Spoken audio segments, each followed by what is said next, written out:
Hello everyone, it's Mark and Chris here on a very special day, the day that we make the version 1.0 Last Starship update video. Wow. It's been a long time coming, hasn't it? 3 years? I think it's more than that actually. I think we've been in early access for 3 years. Yeah, so exactly 3 years till January 2026. But I think you've been working, well, there were prototypes, but you've been working on it for about a year before that, hadn't you? Yeah. So actually we're looking at like 4 years. Holy shit. So I've been thinking a lot about it recently. I've been thinking a lot about, when I was growing up in a small town in southwest England, there was nothing to do in the 80s. Yeah. Nothing really. It was a very boring time. There wasn't any Netflix. There was only sort of a couple of hours of 4 TV channels for us, and only a couple of hours of one new video game every birthday and maybe one at Christmas. Right, yeah, games, like hardly any gaming either. And looking back on it, my escape was into really Star Trek. Star Trek. Right? Yeah. Because it was such a huge world that you could get involved with, right? And just fantasize about being part of that crew. And I probably said it before on this channel. But that idea of escaping from my ordinary, boring, mundane little existence to be on a starship, exploring strange new worlds and, being commanded by Captain Picard. It's just like phenomenal. Because I had the same thing, I used to really look forward to like one episode of Star Trek a week, which in hindsight sounds totally insane, like the idea that you can't just binge an entire season in 4 days, but it was genuinely one episode of Star Trek per week, and there was no way to see it in advance. I remember getting ridiculously excited when I heard that the Borg were coming back in like season 7 and stuff. Yeah, oh my god, the Borg are coming back, like they were always some of the coolest Trek episodes, I remember, because I'd not watched the original series much, but I had seen the films, right? Going to the cinema and watching The Undiscovered Country and thinking, this is the best film I've ever seen. Yeah. And I think I would probably still put Undiscovered Country. And it still is. up they there. They really smashed it with number 6, didn't they? Yeah. It was like a whole other level, wasn't it? It was like a much more mature version of what Star Trek could have been. Yeah. Did you ever get into Babylon 5? Yes, absolutely, very much so. I think Babylon 5 was one of the first of the great disappointments with the ending. Like, we got used to this now with Game of Thrones and other stuff. Like when you build an existential threat, how do you close that story? That threat. I can't remember which captain it was, Sheridan or somebody, wasn't it? Basically goes out and says, "Why don't you have a rethink and go home?" Yeah. That's right. And they go, "Get the hell out of our galaxy." That's what he says. Don't come back. And these two super races that have just got complete domination over space go, all right then. We'll do that. You're right. Yeah. The Last Starship.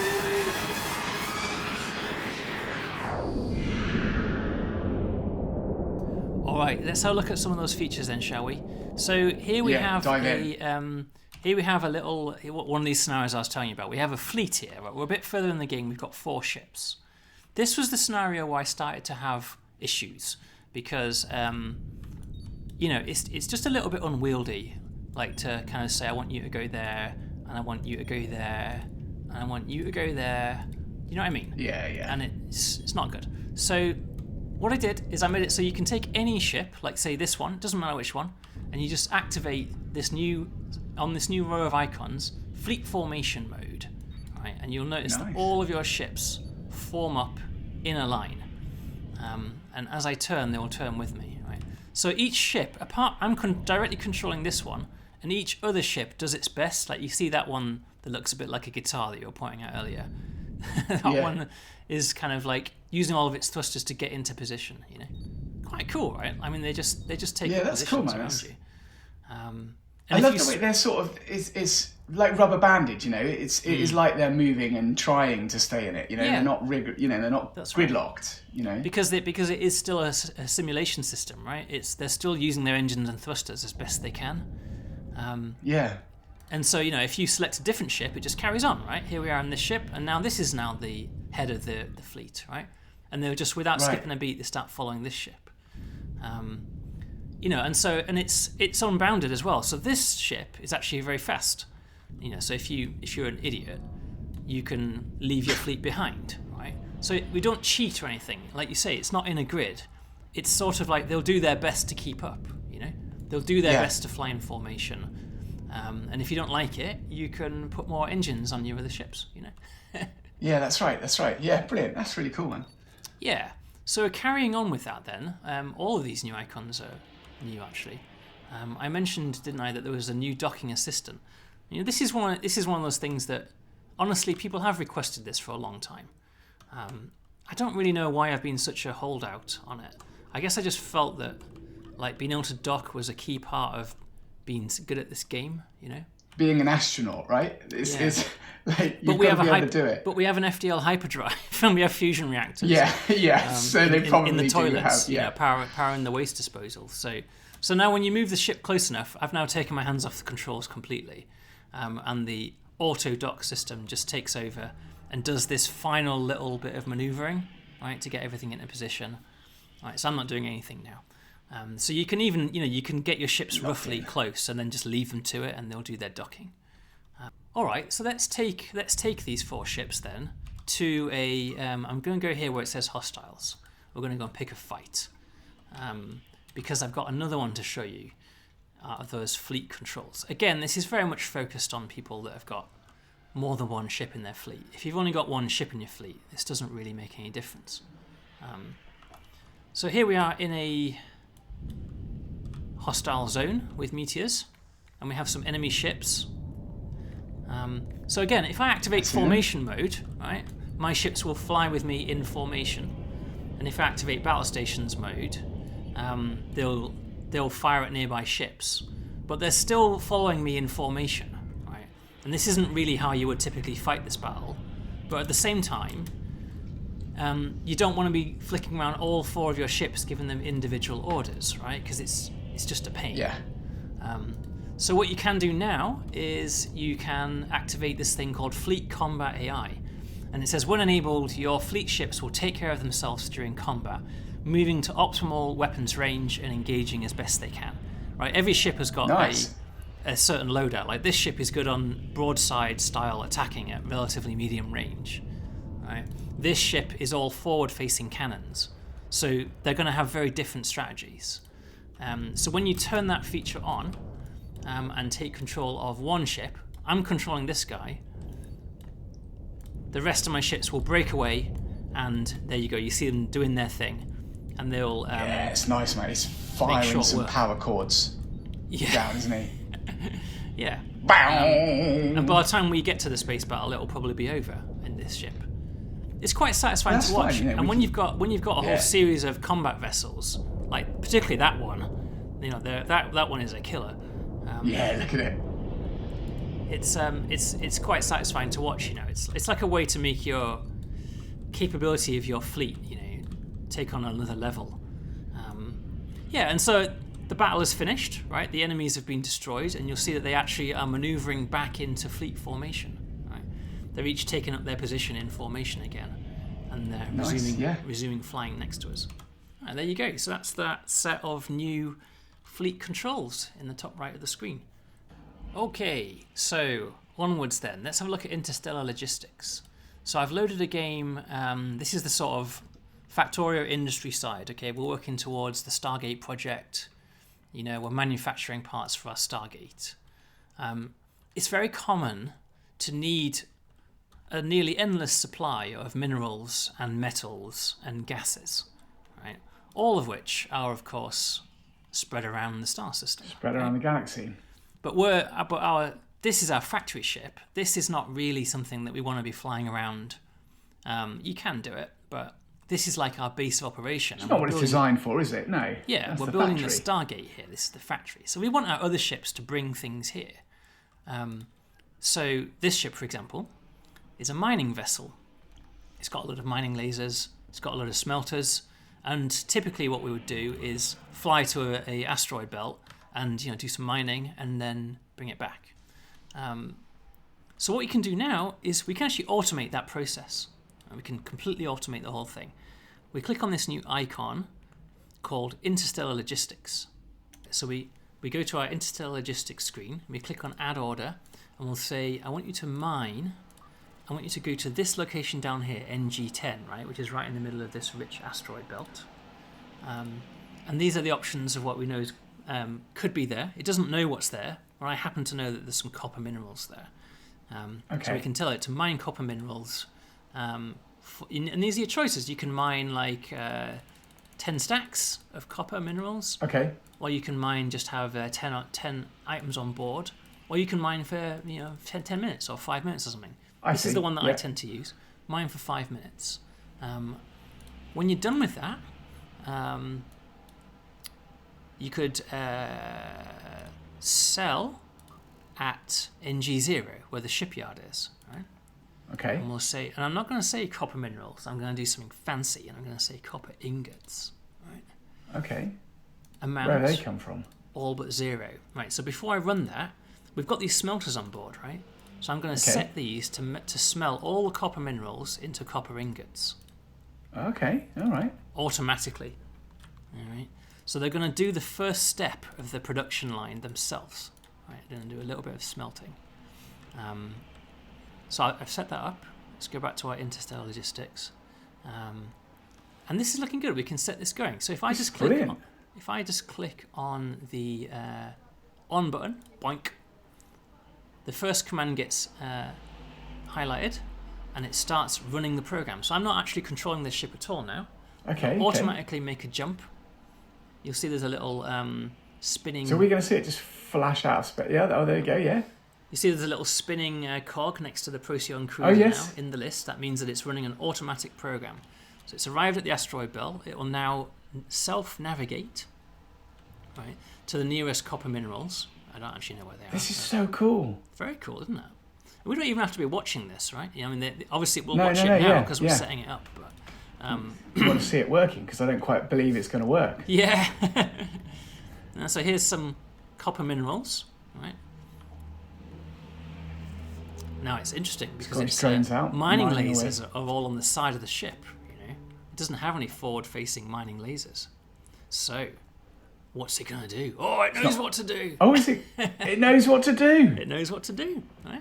So there you go. So it is taken up a position, and it is successfully mining this copper ore resource, and the drones are collecting.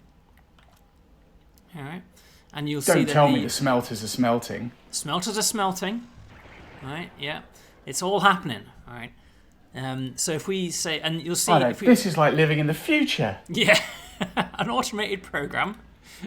So for demonstration purposes, let's take the timer down to like 2 minutes, right? And you can see there's a little log here, right? Travel to system NG10. This is how many minerals we've mined so far. Mined 989 copper minerals. All right. So its count is going up. This is an efficient mining operation.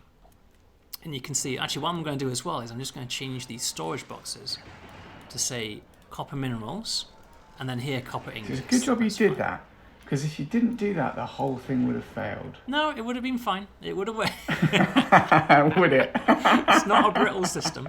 So its time's up, right? 2 minutes are up. Right? Wow, okay. It's recall all the drones. Right? The mining drones have been recalled.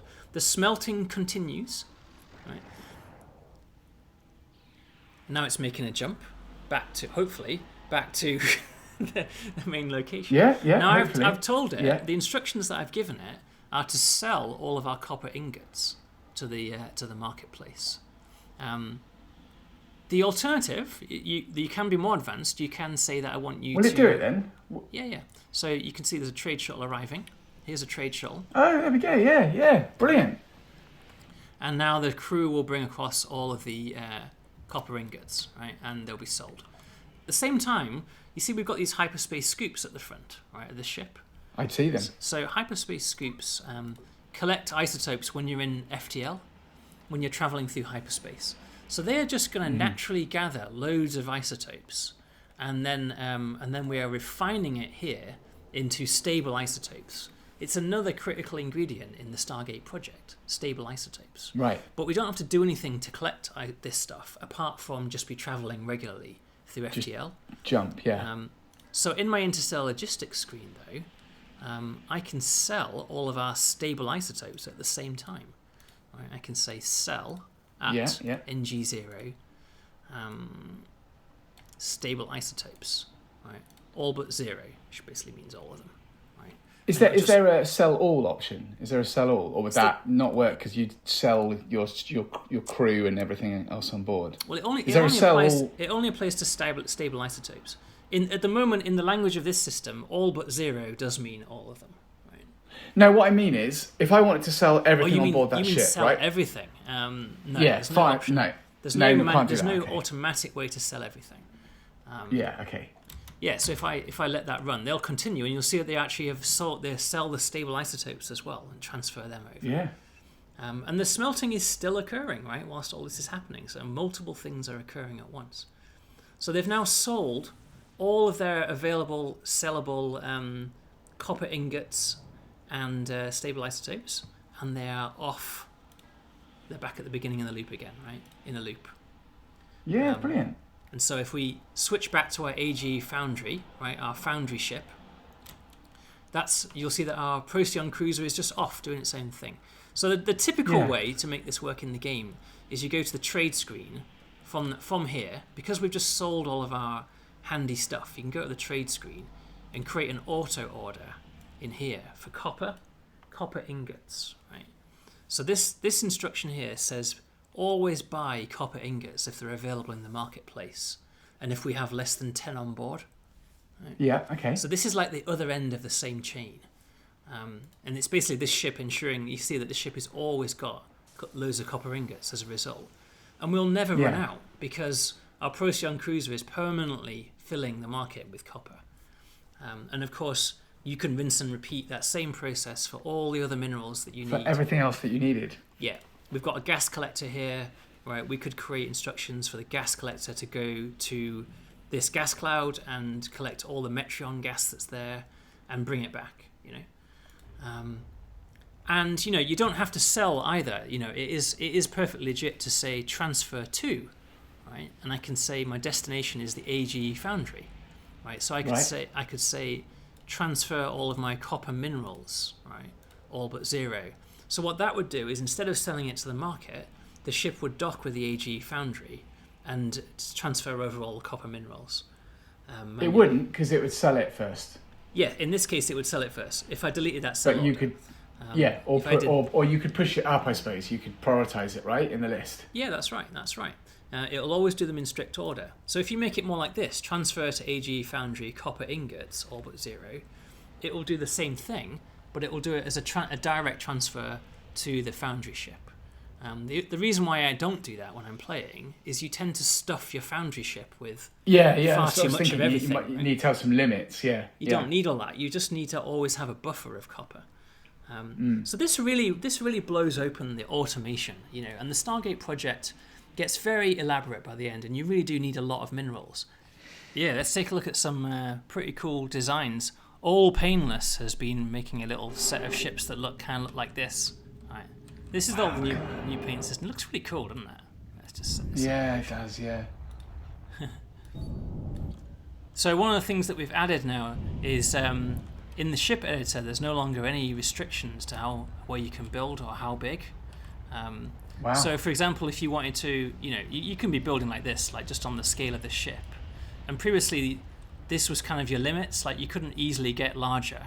And the community had figured out ways to cheat, you know. They would load save games up in a text editor and cheat, and then make their ships much larger as a result. So, you know, you don't need to do that anymore. You can now just continuously build and add to your heart's content in all directions. I should probably turn symmetry on there, shouldn't I? and On the it's Infinigrid. on the Infinigrid, and the net result is significantly larger surface areas. And this is in creative mode, obviously, and this will generally cost a fortune. And I've slowed this ship down quite significantly now. But in the for the purposes, it doesn't. You haven't improved that ship, mate. No, the aesthetics of the ship have definitely not improved. But from the point of view of describing the scale of the new ship editor features, things have come along nicely. This is the same guy as well. It's like all different sizes, I think it's the exterior that looks really cool. Like people are starting to write like their names on the side and things like that. Like I love this. Yeah, it just looks brilliant. Just this design work, just makes things look cool. And let's see. Well, this is the Lucifer Grand Cruiser. Nice. Immense. It's definitely that paint feature was such a good idea. Wasn't it? Big. Made a massive difference, didn't it? We've been working on it for so long now that we forget how many of these massive ship designs have been created by people, like Zanrath's Optima.